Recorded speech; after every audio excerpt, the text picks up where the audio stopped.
ይህ ቤት በኮምቦልቻ ከተማ አስተዳደር በረበሬ ወንዝ ቀበሌ ላይ የሚገኝ በ150 ካሬ ሜትር ላይ ያረፈ ምርጥ ግቢ ነው። ይህ ቤት ይሸጣል። ለመግዛት የሚፈልግ የመጥሪያ ዋጋው 8 ሚሊዮን ብር ብቻ ነው። ድርድር አለው። ውደዱት፣ ይመቻችሁ። በተቀመጠው ስልክ ላይ ደውሉ፣ እናገናኛችኋለን ከባለቤት ጋር። ሸምቱ፣ ኑሩበት። በርበሬ ወንዝ የብርጥ ሰዎች መኖሪያ ሰፈር ሆኗል። አብዛኛው የኮምቦልቻ ከተማ አስተዳደር ሕዝብ ለመኖሪያነት የሚመርጠው ሰፈር ሆኗል። በአሁኑ ሰዓት በዛ ቦታ ላይ መኖሪያውን ያድርጉና ይህን ቤት ይምረጡ፣ ይግዙት፣ እናገዛዛውታለን።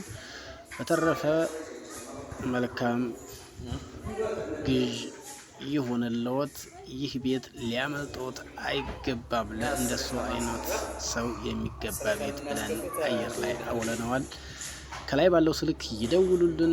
4 ክፍል ቤት ነው። ሻወር አልቀረው፣ ሽንት ቤት አልቀረው። ሙሉ የፊኒሺንግ ስራ እየተጠናቀቀለት፣ አጥር የተሰራለት፣ 3 ሜትሩ ያለቀ፣ በአስተማማኝ መንገድ ላይ ያለ ልዩ ቤት ነው።